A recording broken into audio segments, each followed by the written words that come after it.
Thank you. Good morning, everyone, and thank you for joining us at this morning's meeting of the Overview and Scrutiny Management Board. I would firstly like to welcome any members of the press. David, I expect you're there, or public who may be watching today's meeting via the Council's website. Before we move to the formal business, and for the benefit of those joining us online, I'd like to introduce myself alongside members of the board that have turned up today. My name is Councillor Graham Sherwood, and I'm the Chair of the Overview and Scrutiny Management Board. I'm joined by my board colleagues, namely Alan Garbett, David Jones, Betty Rhodes, Ian Sanders, and I have apologies for Martin Ward. And I'm expecting Olivia Rowley to join us later, and she will when she's ready.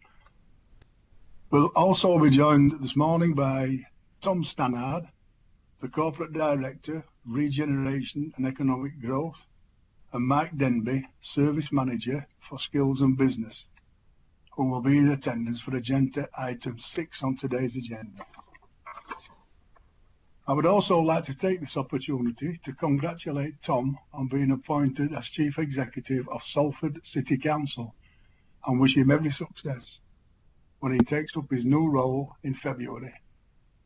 Before we move on to the formal agenda, I'd just like to confirm today's meeting's procedure. These aren't boring stuff, but we know about it anyway. But we will take each item on the agenda in order, copies of which have been provided to members and is also available on the Council's website.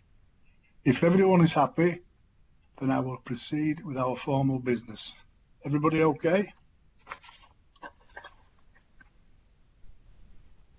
Right, get on to the meaty stuff. Agenda item 1, as ever, is apologies for absence. Emma, is there any apologies to confirm if everyone's present? I've given the apologies for Councillor Martin Ward. There's no extra, Chair. Thank you. Agenda item 2, minutes of the meeting held on the 5th of October 2020. These are found on agenda item pages 1 to 6. Could I ask members who were present at this meeting if there's anything in the minutes that is incorrect? I will take silence as approval.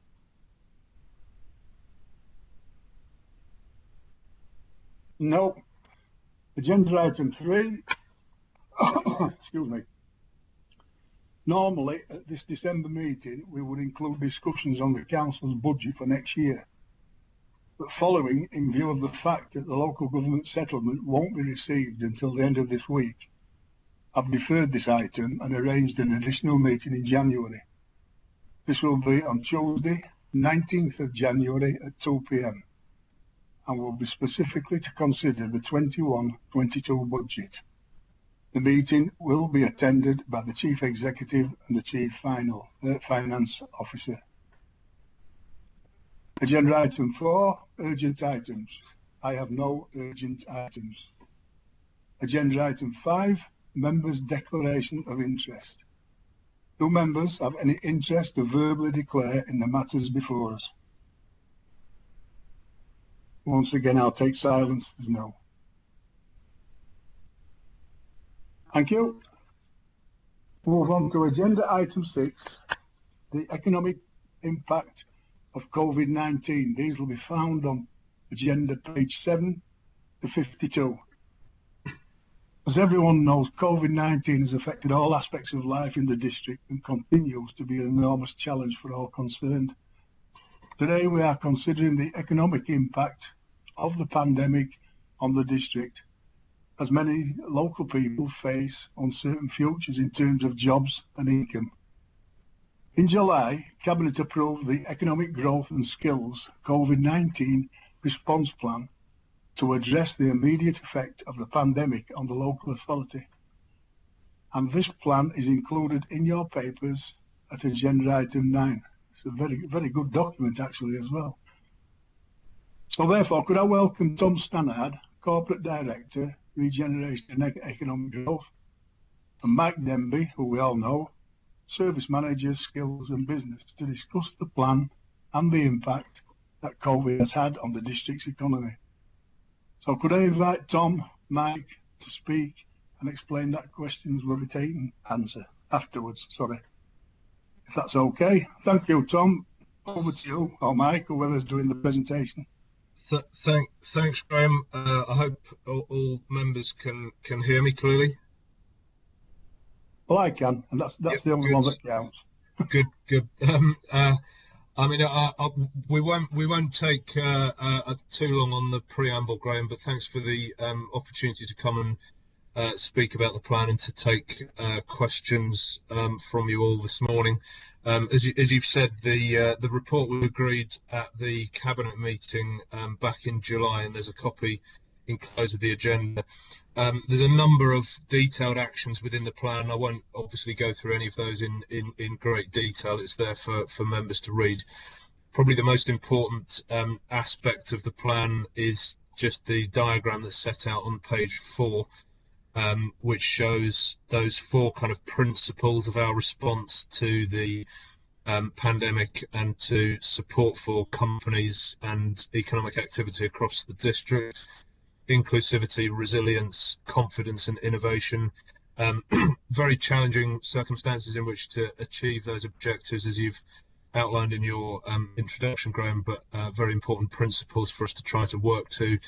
And secondly, on that page, it also sets out the framework for the background and context and the 6-month plan and the long-term plan. And that structure then follows through in the document under each of the established aims of the economic strategy, which is to support successful businesses, people and places.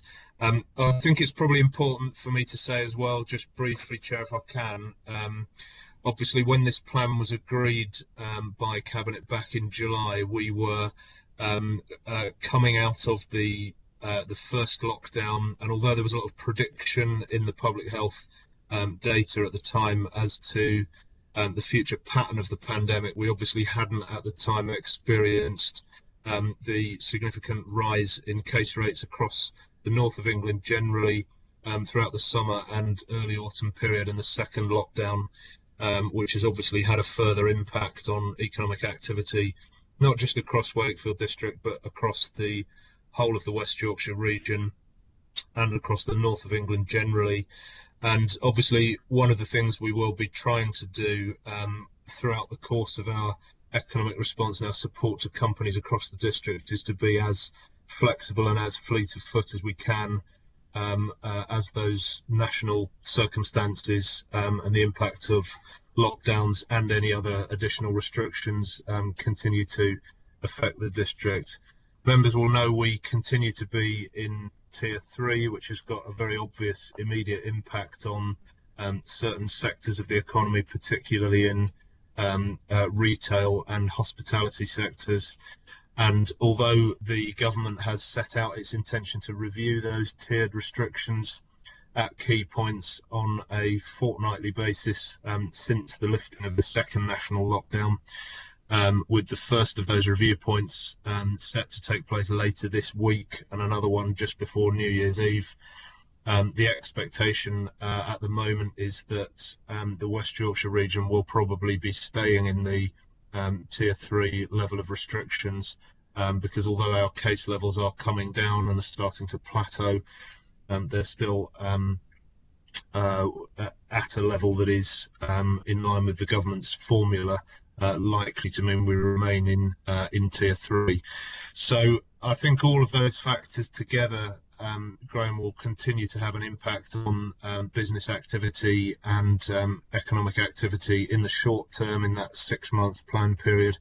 But clearly there's a number of other actions that we can and are taking, not just as a directorate, but supporting Denise as leader in chairing the district's recovery board under the long-term plan actions, which we can certainly take questions and discuss as we go through the presentation.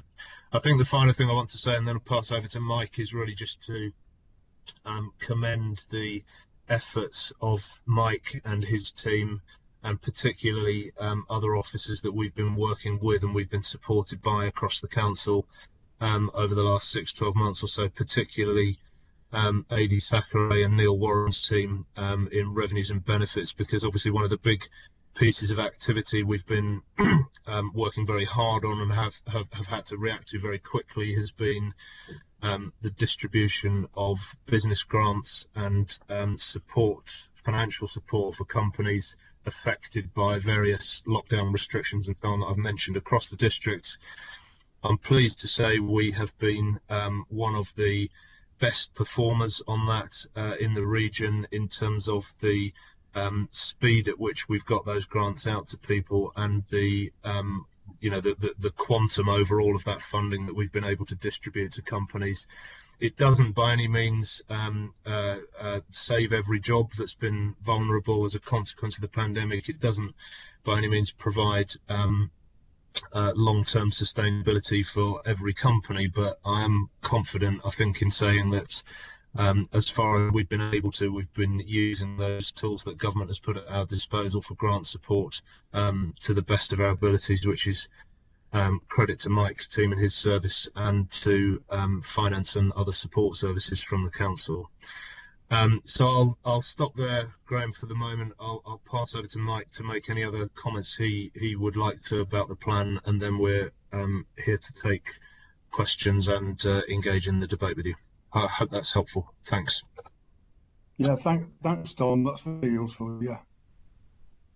Okay. Morning, all. I hope you can hear me well. What I wanted to do is just provide you with a bit of updated context, because since we wrote the document, a number of those stats in the first couple of pages are out of date now. So from a national context, 77% of businesses are currently trading, but 14% of the UK workforce is now on furlough. 42% of businesses have less than 6 months cash reserves, and that's been a significant challenge for us, and we've felt it more this time around on the more recent national restrictions than we did last time around, because you can sense that panic and that urgency for businesses to get this cash as quickly into their organisation as possible. And nearly half of businesses have said that turnover has decreased compared to this time last year. From a local perspective, we've provided one-to-one support to over 2,300 businesses to try and encourage them to be more sustainable during this time and over the coming months. As Tom mentioned, the biggest sectors affected: retail, events, accommodation, hospitality, hair and beauty businesses. Again, we've been doing a lot of support with them at the moment for the more recent restriction grant support. And again, very different to April in terms of those conversations that we're having with businesses, because the reserves have all gone now, and we're doing as much as we can to support those businesses the best we can with what we've got available. Impact on employment, 3% reduction in the number of people that are employed over the last quarter. We are working intensively with a number of our bigger businesses that have launched that have made redundancies. Haribo, there's a company in Ferrybridge called RWE that's announced a number of redundancies, and the ones that have been in the national media, the Debenhams, Cineworld, which has mothballed their operation on 2 sites across the district, and the announcement yesterday of Arcadia Group. Our team have got relationships with those businesses, so as soon as we know of the individuals that are affected, we can work with Job Centre Plus to find alternative provision and pre-employment support for those individuals that are affected. Because we are dealing with a number of businesses at the moment in which to offer business support, any vacancies that are identified during that process can feed into some of the pre-employment support programs that we've got. So we're maximising every opportunity and every conversation with those businesses so we can try and get people back into employment as quick as possible. Obviously, the UK will be they're in transition process. So we've been helping businesses that are threatened through Brexit.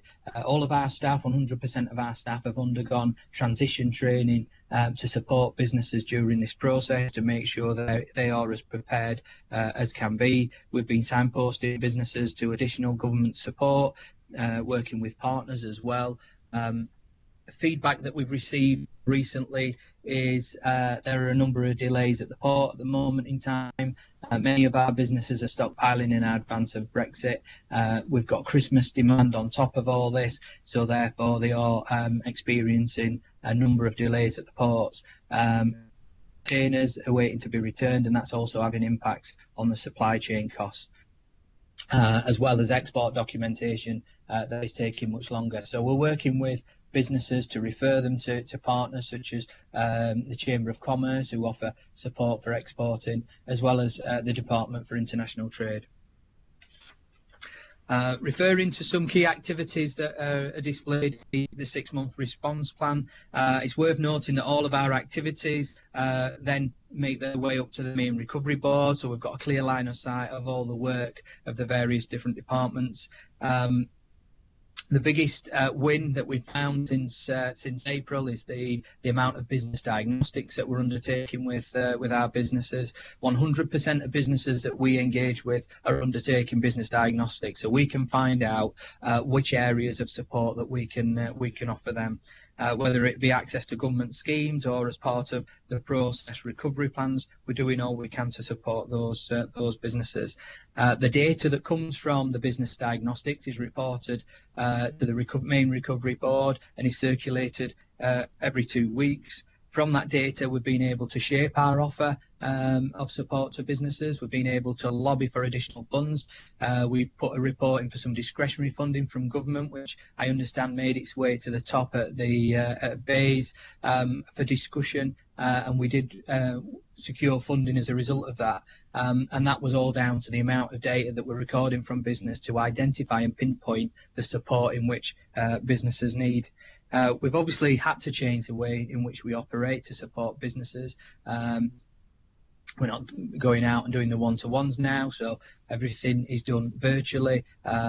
We've increased the number of webinars in which we offer. I think in 1 month we offered 22 different webinars, again based on what the data is telling us, what businesses need more additional information about, and we're working with partners in which to deliver those webinars, so there's something for everyone. And we've also increased the amount of work that we're doing with new start businesses. What we traditionally find during a recession is when people have been made redundant, they tend to get a payout from the company in which they've been made redundant. So they tend to set up their own organisations and their own companies. So we've anticipated that increase, and we've increased the amount of support we're offering to new start businesses and promoting that far and wide across the district. As Tom mentioned, a big part of our work has been taken up administering the grants. To give you a flavour, that was £66 million we handed out in the first national restrictions. That was to the benefit of 5,700 businesses. The grant interventions are much smaller this time around.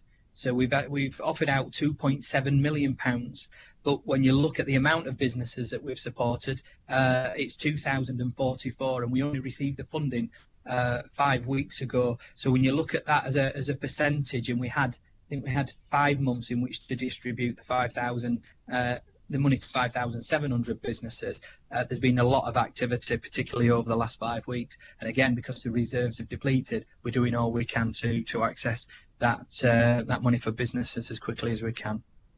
But the key success for me is all the effort and support of the council and the investment in the Step Up programme. For me, this has been hugely successful during this time. If we go out and we hear of businesses that are making redundancies, we will work with those businesses to identify the staff that are affected. We'll work closely with Job Centre Plus to do this, and then we can then refer those affected individuals to the Step Up programme. Whilst on the Step Up programme, we can upskill those individuals so they're ready for new employment opportunities. We can feed them into any employment opportunities that we've identified through our one-to-ones and our business engagement.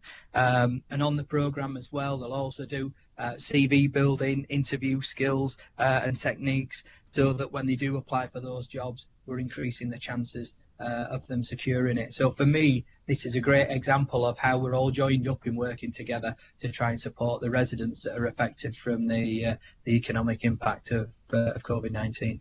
And those are the key things, if anybody's got any questions they'd like to ask. Yeah, thanks, Mike. Yeah, I have got a question. Firstly, I'd just like to say how pleased and how proud I am of your department, you and Tom's department. I think the way you've tackled this has been absolutely extraordinary. And we can't, as elected members, appreciate the amount of work that's gone into. You know, I mean, the figures that you're talking about, they're absolutely gobsmacking. And we've also got what we don't know what's coming round the corner, the Brexit word. We don't know how that's going to affect everything, but I'm sure you must have it under control. But again, you must have two different ways of looking at it. Is there a deal or isn't there a deal? So I suppose we're all in limbo. But if you would pass at least my congratulations on to the teams, I'd be very pleased. Thanks. I've got Olivia Rowling would like to ask you a question. Over to you, Olivia. Thanks, Chair. Thank you and good morning. An interesting report. I think a lot of work has gone into it. It would be nice to see sort of if you actually could measure any success at the end of it. You know, have you any aspirations other than trying to preserve as much as we can? There's mention at the beginning of the recession that had already started before the COVID virus came into effect, really.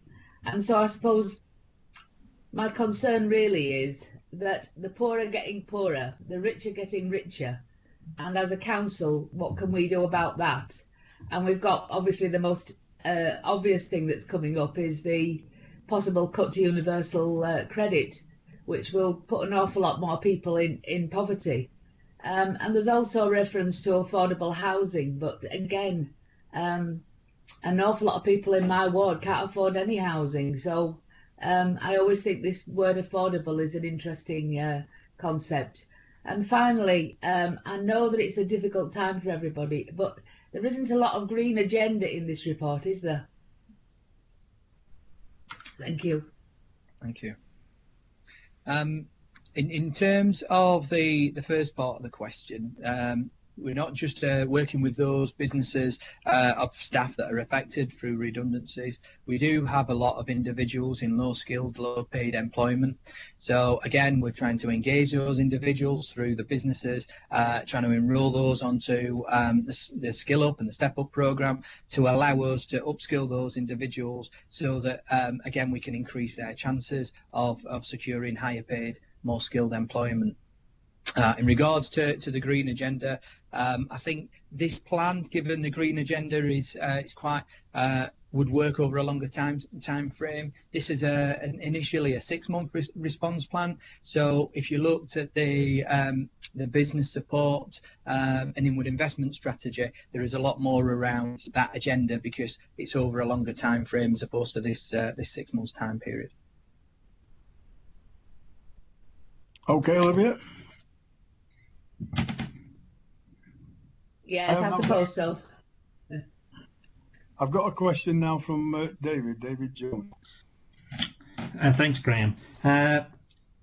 Comment first of all, I know obviously there were a number of local businesses in our area who certainly did benefit from the whole process of supporting them even in the early stages.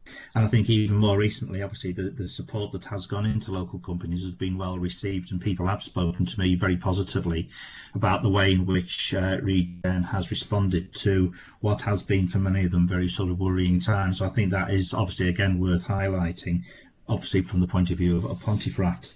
There were a couple of obviously more specific questions. When you said the number of companies that had sought support, if you like, during the first period of time, set against the second period of time, have there been any sort of repeats? Have companies come back again and still needed support during this second period of lockdown, and therefore impacting on their businesses?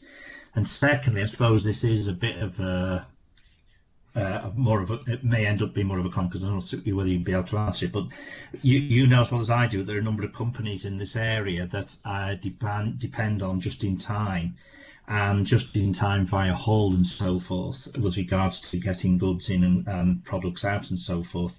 Has there been any sort of discussions with them over what's potentially likely to happen in the new year if they start to struggle in terms of getting sort of either raw materials in or the products that they turn around and send back out to the continent? Thanks, Chair. Thanks, David. So in answer to the first part of the question, many of the businesses that have required two elements of support tend to be the ones that have been mandated to close during the second national restrictions. What we're trying to do is, from those businesses that are applying for additional grant aid and support, we're trying to identify how big that impact is. So are they 20% down on this time last year, or are they 55% down on this time last year? We do have some discretionary funds that are available. And what we're hoping to do is, if there's funds available left, there is an opportunity to do some top-up grant scheme. It would only be offered out to those that are significantly impacted. To give you a flavour, I was chatting to I was chatting to a nightclub owner last week, and he said in December they would normally take £500,000. Now, if you look at the grant intervention in which received since April, they've had £10,000 plus. That was at the first national restrictions, and since then I think they've had £4,000 interventions. Now the costs of running their operation, even just being closed, is significant. So we've got to try and make sure that we're supporting businesses that are right to support for the district. That employ a lot of staff. So yes, we are having businesses that are coming back again. We're trying to use the intelligence that we gather to make sure that those interventions of support are the right interventions at the right level. But yeah, it is challenging at this moment in time. And your last question around the delays around the ports, as part and parcel of the support that we're offering to businesses, we're trying to find out the businesses that could be at risk with their supply chain falling down and try and link them up to local businesses that can supply certain products as part and parcel of their supply chain. And we've got some really good examples where we've done that. Not so much more recently, because that will come out in the fullness of time. But we've got examples where there's a company that's based at South Kirby Business Park, moved up from Southampton, and when they first moved here, all of their products were based in and around the Southampton area in which they were manufactured. And on a recent visit, he was able to show me where they all come from now, and he was listing that's a Pontefract company, that's a Castleford company in which manufacture those products, so that they supply them locally. And we're just trying to adopt the same process for those businesses that are affected by Brexit and the delays of the ports. Graham, could I just add something on to the end of that? Yes, of course you can. Yeah. I mean, I think it's really just on the question of the situation come January, depending on the end of the transition period and what arrangements government comes to. And I think, I mean, absolutely, Mike is right that we are doing everything we can, and there's a lot of heroic work on top of everything else we've described from his team and the networks with the Chamber of Commerce, the Recovery Board and others to try to, if you like, match supply chains to different sources where those supply chains may be vulnerable or impacted. But I do think it's fair to say, and in line with the comments, particularly that the British Chambers of Commerce made over the weekend, that there is still a huge amount that is unknown in that environment.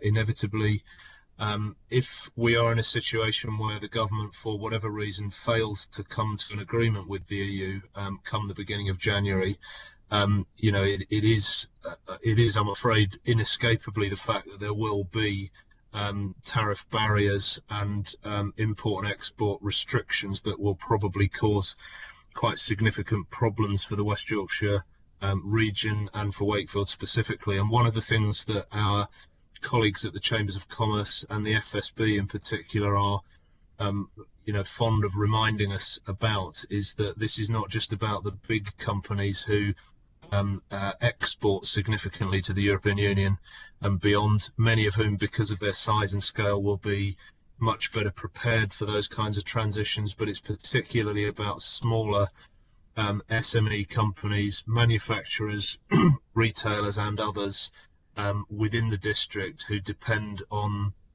2 or 3 steps down their supply chain, depend on other companies who themselves import into the UK.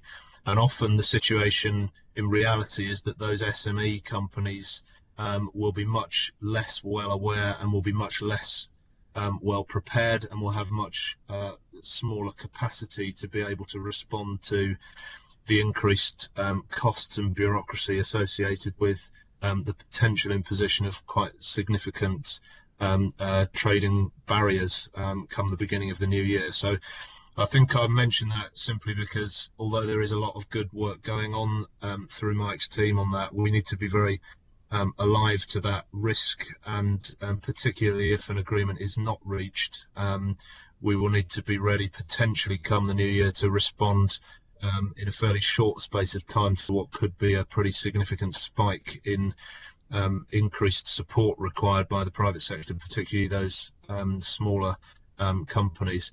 And I think in saying that, Graham, I'm really just emphasising what the British Chambers of Commerce said over the weekend, in particular, because they are expressing quite serious concerns that there is still, at this point, at this late in the process, 2 weeks or so away from the end of the transition period, there is still an absence of detailed guidance for those smaller companies who, whether they're importers or exporters, to enable them to prepare. So, we're here and ready to support further, as Mike has said, but obviously the level of demand we may have placed on the service to assist companies in that situation is, unpredictable and could be significantly higher come the new year if a deal is not reached by the government. Yeah, I fully support that, Tom. I feel you're getting near the edge of the cliff and we haven't taken the blindfold off yet. I have got a from Betty Rhodes. Sorry, I thought you'd finish your thing, Mike. Yeah, I thought you'd finish your presentation when I invited Betty to come in. Anyway, Betty, your comments. Thanks, Chair. I have a terrible habit of leaving my finger on the button here while I was going to put a question in at the same time. Do forgive me. I'm pleased you're not in charge of the nuclear button then. Well, you never know the way things are going, Graham. We might be more nuclear by Christmas. Yeah, very, very good report, Chair, and thank you to the officers. I think some of the questions that I have, the speakers, the presenters have actually covered, but I just wanted to add a few things, if I may, Chair. Tom, you said that this report obviously has changed since it was first put together in July. In the new year, is there a probability of an updated summary version, bearing in mind what happens in relation to Brexit? I think that would be a useful document for the management board to see, and particularly as well the point that Olivia made about identifying outcomes. Mike, you mentioned the national statistics on unemployment, and later on you mentioned about the Job Centre Plus.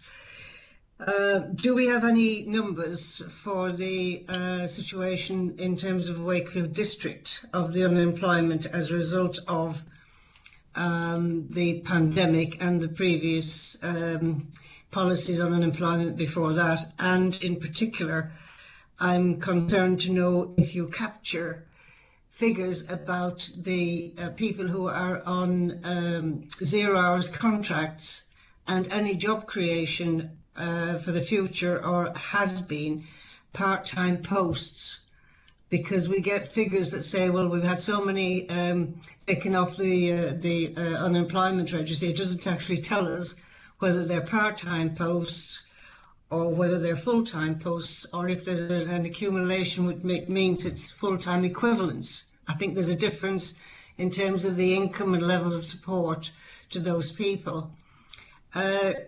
The next one that I made some reference to was, Tom, you came back in to cover it, which was the Brexit situation and the tariffs that may apply on imports, which will definitely affect some of the SMEs, the small and medium enterprises. And at the same time, I have a concern, and I don't think it's been ironed out yet, about the 3 million from the March period that actually weren't in receipt of any income at all because of the situation of being self-employed and didn't have the full information that the tax people would accept, so therefore they got no funding at all. And that is a bother to me. We haven't heard much about that lately. And lastly, I'm going to ask what might sound a very silly question. We've heard a lot about the grants that have been delivered and the fabulous work that the team up there have done, and, you know, pass on my thanks as well.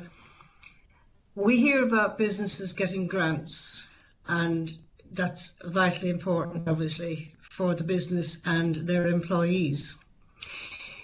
Do we, or is there a way of actually identifying how that business, the grant is spent? What is it spent on? How about the employees in a business that in some businesses, and we'll call them the business in the entertainment or the brewery interests or any of those kind of situations, where the grant is given, but the employees are receiving nothing? Am I mistaken that within the grant process, to help with the overheads of the business, that there's some responsibility as well on the business owners, if it is possible, and this is dependent, I believe, on their employment status, to actually furlough the staff that they have, so that the staff at least are getting some money rather than no money, dependent on their employment situation, how the employer is actually dealing with them as an individual. Have you come across these cases, Mike or Tom? Because I was made aware of one during the week. And I just thought to myself, well, if I'm hearing about one, are there others where a grant is held to support maybe the aesthetics of a building, but the staff have gone and have been receiving no pay? Have you come across any of these? And it's interesting because I'd like to follow it through if I may. Thank you, Chair. Mike?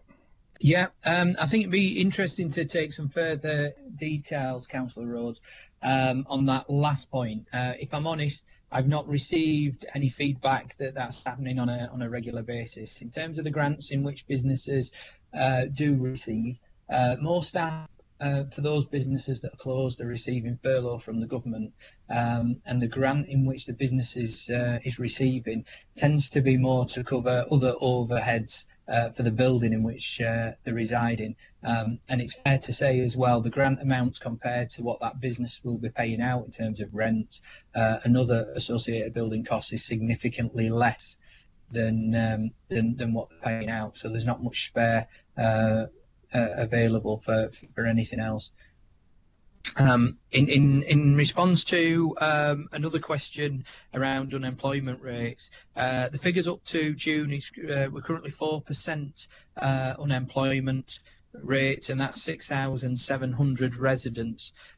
Prior to the pandemic, and I've not got the exact figures, but I think we're around 2.9%, something like that, in terms of a percentage. So we've gone up by 1.1%, but again, the figures are only up to June, and it's fair to say that the furlough scheme and the extension of the furlough scheme is almost masking those figures to some extent, and again, the economy could be facing further impacts once that comes to an end at the end of March.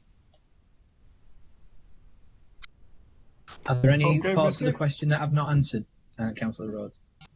Yeah, sorry, Chair. Yes, Tom. Do we have any idea of the number of people who have actually been on these 0 hours contracts? And when we're speaking about the employment rate, I think the next part of that question was, Are we classing the percentages of employment as full-time equivalents, or do we have information which breaks it down into part-time workers as well? Because I'm conscious, obviously, that there's been a lot of families who've been dependent on either mum or dad or whoever taking 16 hours and still been entitled to some benefits. And they will have been affected if their 16-hour job is gone. And obviously, as Olivia's pointed out, with the withdrawal of the universal benefit scheme, then there's going to be a big hit, as we know, in terms of families and support across the district. Okay. I don't have the figures on 0-hour contracts available to me. That you did raise a point around self-employment people, those that are self-employed that are ineligible for government aid. The one thing that we have done in our most recent grant support scheme is to support those individuals who almost fall between the cracks and not eligible for government grant aid. So we are encouraging those individuals that are self-employed that have been unable to access the self-employed income support scheme that's been administered to fill out a grant application, and we are issuing grants to those individuals affected. Yeah, Thank you, Chair. I know one in Featherstone that's come under that scheme and is very, very appreciative. Good. Thank you. Good. Thank you. Yeah, thank you. Is any other members, any other questions or comments for Tom or Mike? I'll take your silence as no. Can I thank you both for coming? And Tom, well done mate, on your promotion. I'm sure Salford's gain is our loss. So I hope you do well. Okay, thank you very much. If you'd like to stay, you can do. As I've said before, I've got my Santa suit on and I'm ready. So I'm ready for delivery. So anyway, thanks for all coming. Mike, it's always a pleasure. Thank you, Graham, and likewise. Thanks all.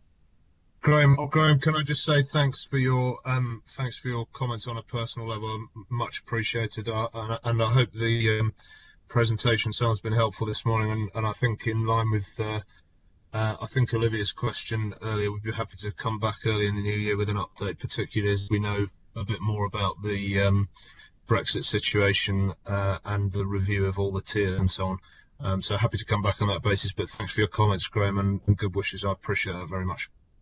Okay, thanks, Tom. Thanks, Mike. Thanks all. Bye-bye. Bye.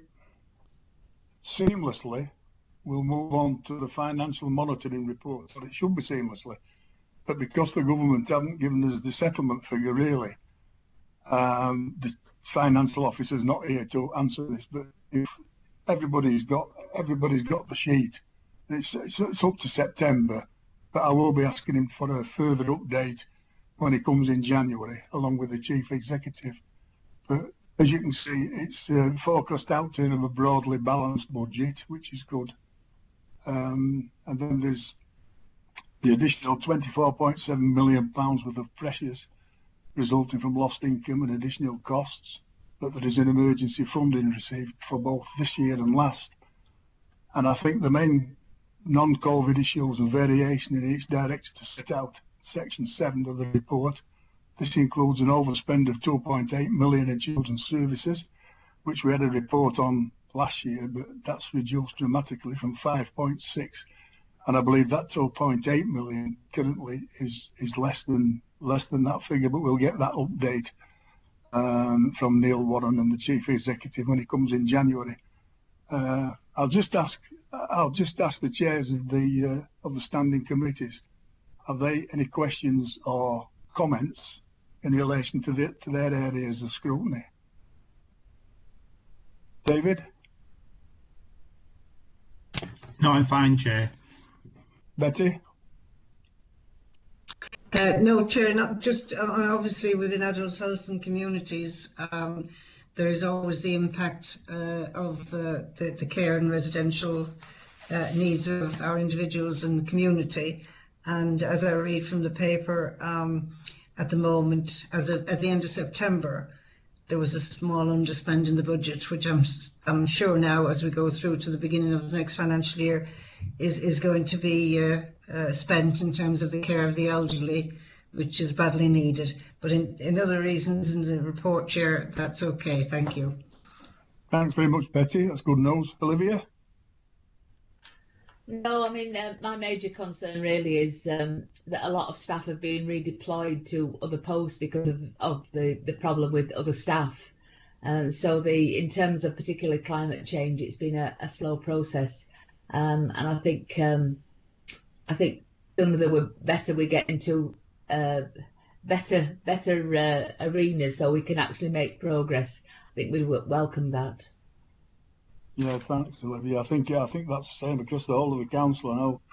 I know in street scene and such places they've all been deployed from different positions into helping with bereavement services and what have you. It's sadly a very, very unfortunate time we're having it, but hopefully we can keep our heads above water. Okay, thank you. Which brings me on to now. Olivia slapped my hand last time for saying that we agreed to have it as a regular agenda item, and that's the feedback from the Combined Authority. I don't know if there is any feedback from the Combined Authority, but I believe there was a meeting, took place on the 13th of November. Now, don't feel pressurised in having to give a report, but if there's anything to give, will one of you give it, please? I don't think we'll have a lot to say, Graham. We've had an awful lot of seminars in preparation for the mayoral takeover in May. Everybody's rushing around because, particularly around transport subsidy, the budgets are not balancing. And of course, they're in this situation as we are, that if we get information about our settlement, it's only for a year. So they're, at this moment in time, trying to work with the LEP and get the budget sorted and anticipate the expenditure of approximately 3 million to prepare for the election, which apparently they've got to write in a hard copy to every voting member in West Yorkshire. And they've been preparing us for the fact that there'll be a 600 million budget from April, in which those of us that are on West Yorkshire Scrutiny will have the job of scrutinising. And it's very time consuming and a big job. Thank you. There's nobody appreciates that more than me, Olivia. And it wasn't as bad as when currently as it is now, but I always found it a very, very big job. Right, and so, Betty, do you want to say anything? Thanks, Chair. Just to say that Olivia's covered most of it, but I think the other part of it, in terms of the devolution and all the rest of it, is that from a scrutiny point of view, there was a discussion about how scrutiny was going to manage in the future because of the increased workload, etc. And the possibility that they may, and I'm sure they will, need more scrutiny officers support over at the Combined Authority area, which then has to have resources put to it. At that particular time, it wasn't mentioned whether local authorities who are part of it, that's Wakefield, Bradford, Kirklees, Leeds and Wakefield, would have to contribute to the extra scrutiny support. But as we all know, our budgets locally in each authority are under pressure, and we'll have to be looking at our own budgets in the new year.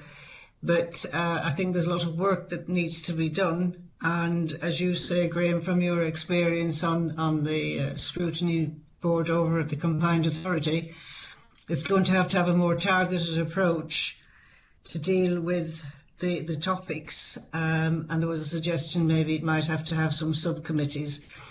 But it's going to be a far bigger arena for the members that are sitting on that scrutiny board for the Combined Authority to deal with in the future. But I'm sure as we get more information, we'll all bring back that information to the Management Board, Chair.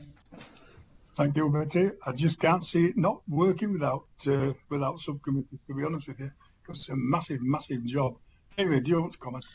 Yeah, I think I just want to add on to that. I think the chair of the overview and scrutiny, Councillor Peter Harrand, had said that we should inform the leaders of our councils to ensure that they also bring up the issue about lack of capacity, one would have to say, in the structure at the moment for scrutiny for the combined authority, and that we should obviously encourage our leaders to ensure that there is both sufficient capacity and sufficient funding in order to ensure that we do get the right format of scrutiny, given the fact that it's also about the role of the mayor and how the role of the mayor is scrutinised alongside with the rest of the authority. So obviously that is something that still is being worked at. There is a format coming into place, but I think, as we're all saying, it's about funding and it's about structure and it's about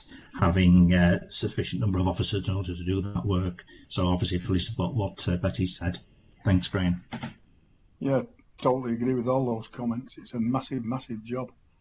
But it's something we've got to get on with, and I'm sure we've got 3 people that can represent Wakefield. I know that we did send our observations through to Peter Haddon, and they were very, very well received actually, and they've used it in some of their in some of their own reports. So I'm pleased about that.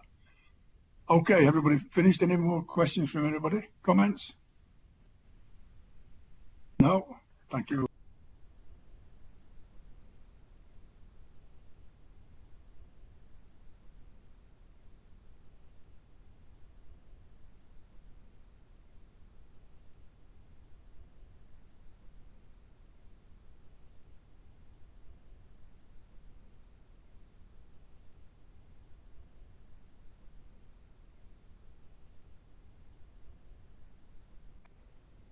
Graham can't hear you. Are you speaking? Sorry, I've muted myself. I'm probably sick of hearing myself talking. I'll just say, we're going to agenda item 9, which is the Leaders Forward Plan of Key Decisions. There's 6 that were approved at Cabinet last week, so that's 14 in total. 6 approved last week. The remaining key decisions are still to be taken, and they're listed there on the in the report. There's adult social care management system, replacement of the council's cash-only pay and display parking machines, car parking strategy, business support and inward investment strategy, creative industries programme, formally development of Wakefield Creative Hub, infrastructure funding statement annual report, and to consider the use of CIL monies for leisure provision in Stanley. And I think some period next year, if we're all here and all doing what we're doing, I think we should have a report on CIL and see how that's working, and see what progress we're making, and is there a way of coming of areas that weren't in the CIL coming into the CIL. Anyway, I think it's something that we could look at doing, Lynn. So we'll keep that on mind. And is there any questions or comments on that report? Pretty standard report every year. Thank you. So I'll move on now to agenda item 10, which is the overview and scrutiny arrangements. This is a report on page 73. We've been looking. They've just had a complete restructure at corporate level, and I think it's probably an ideal time for us to have a look. Well, the leaders asked us to have a look at the scrutiny procedures now. So I'm going to hand over to Mark Tolson. Are you there, Mark? I am, Chair. Good morning, everyone. Yeah, well, I'll hand over to Mark and let him run through the report. Okay, thank you. Thank you, Chair. Yes, this report seeks approval from the Management Board to review our overview and scrutiny arrangements to ensure they're not only working effectively, but structurally aligned to Council priorities. Members will recall that we last reviewed our arrangements in early 2017, and since that point the structures we have in place today has slightly evolved since then, and certainly with the creation of Council role as Climate Change Committee as a direct response to the Council declaring a climate emergency. As Councillor Isherwood just alluded to, since this time the council itself has undergone a significant number of changes, including most recently to the structural review, which has resulted in the creation of the Communities, Environment and Climate Change Directorate and the establishment of the Chief Executive's Unit. So managerially within the council, we now have 4 large-scale directorates and a unit which provides the corporate central services such as finance, human resources, legal services and information technology. And I think, as we've heard this morning, there's a big agenda there with regard to economic growth and skills, the future of our high streets and the impact of Brexit, etc., all of which fall within the Regeneration Directorate, alongside other services such as culture, markets and sport. Under our current structure, scrutiny structure, regeneration falls within the terms of reference of the management board. So the chair and I have had some conversations, and we felt that maybe 4 years on from the last review, now was an opportune time for the board to reconsider our arrangements looking forward, just not only to recognise the challenges we now face, but also consider the implications for scrutiny following the senior management review.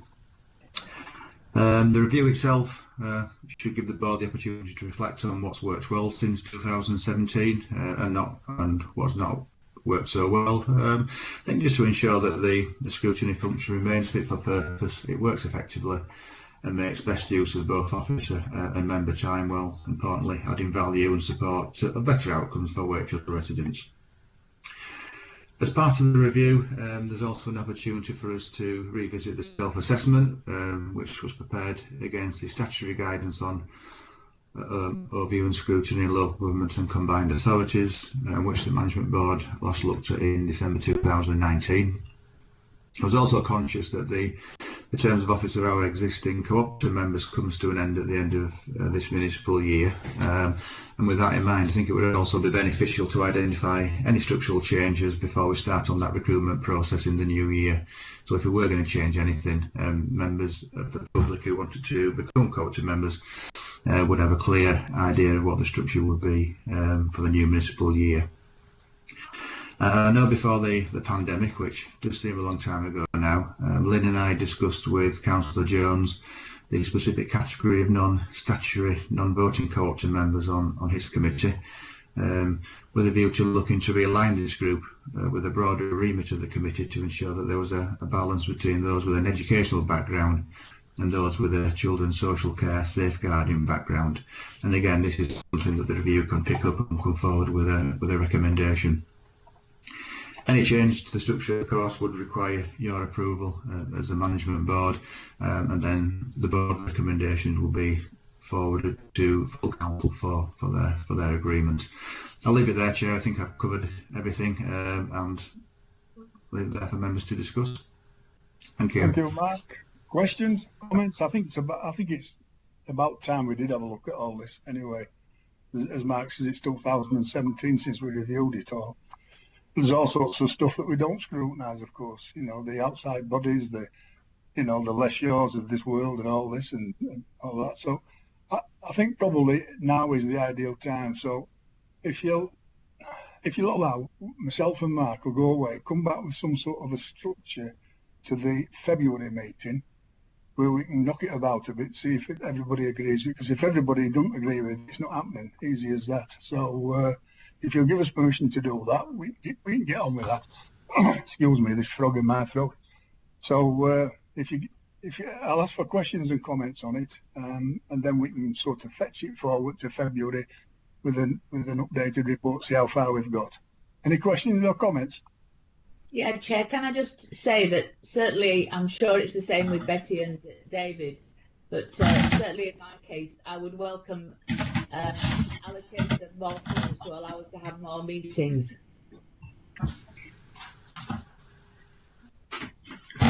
Yeah, we'll take all that on board, Olivia, when we start up, and then we can debate it from there. But otherwise, as everybody, I mean, I'm quite happy really where David's his performance seems to be a straight line there. The same with Betty's a straight line there. It's just that everything else seems to be piled in with you, Olivia, and I don't think that's fair anyway. But anyway, we can discuss all that. Does everybody agree with what we're trying to do?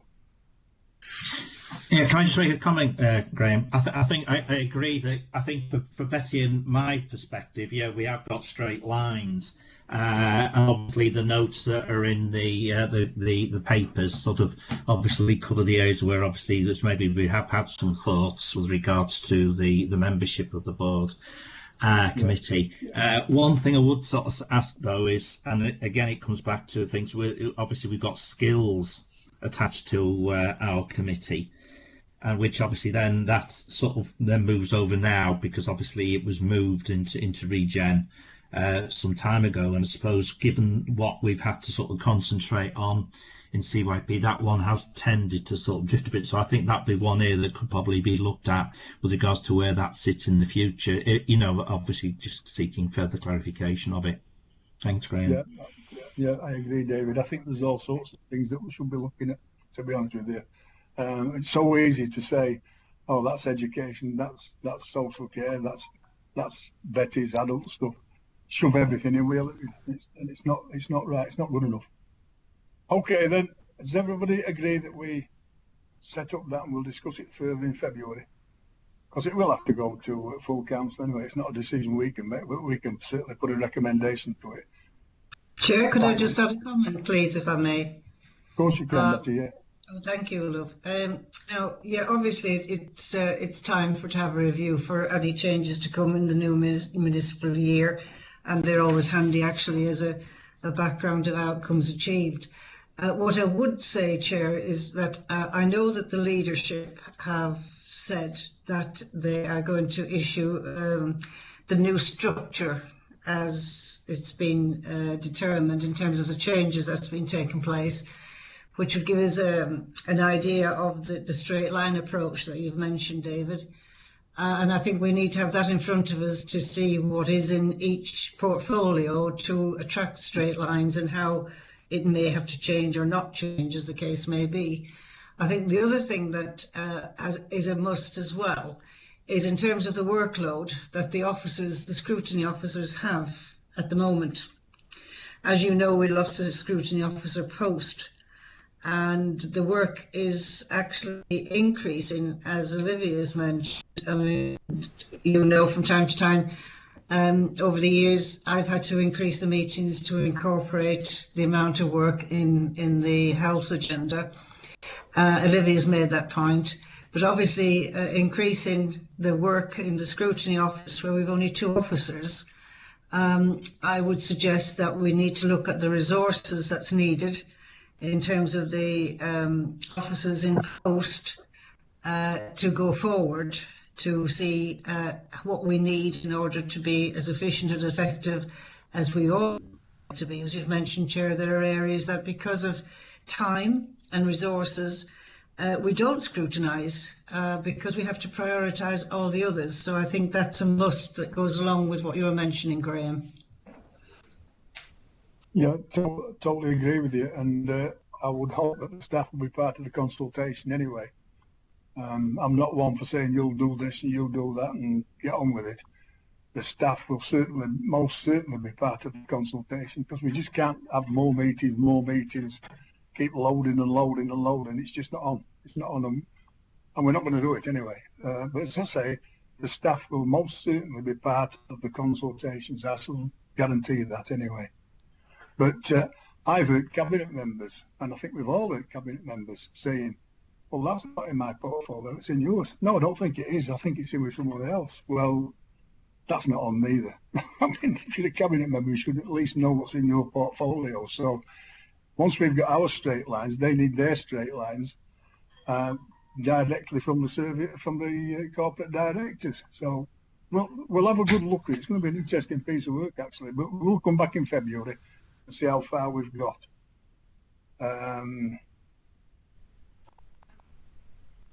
Wait. Mark, is it you wanted to comment there? Yeah, just a quick comment there, Chair. I've taken on board all those points. Thank you very much. You will have noticed on the council agenda on Wednesday, the leader is taking a report, doing some amendments to her portfolios, just to the portfolio for climate change with Councillor Hemingway. I'm taking some things out of Councillor Cummings' portfolio area, so the leader's already started the process that you refer to, and there are some changes going to be proposed. Or the leader will be informing council of the change to those two portfolios on Wednesday. Thank you, Chair. Well, thanks, Mark. Once we've got that puts us in a better, in a better place where we can have a look at what's in what portfolio and all the changes. Right then, so if that's it. Can I wish everyone, I think that's the date and time of the next meeting will be Tuesday, 19th of January, 2 p.m. So having said that, can I wish everybody a very happy and healthy Christmas. And we'll see you all next year, hopefully. So I'll just say that and say goodbye. Can we turn the cameras off now, please? Thank you.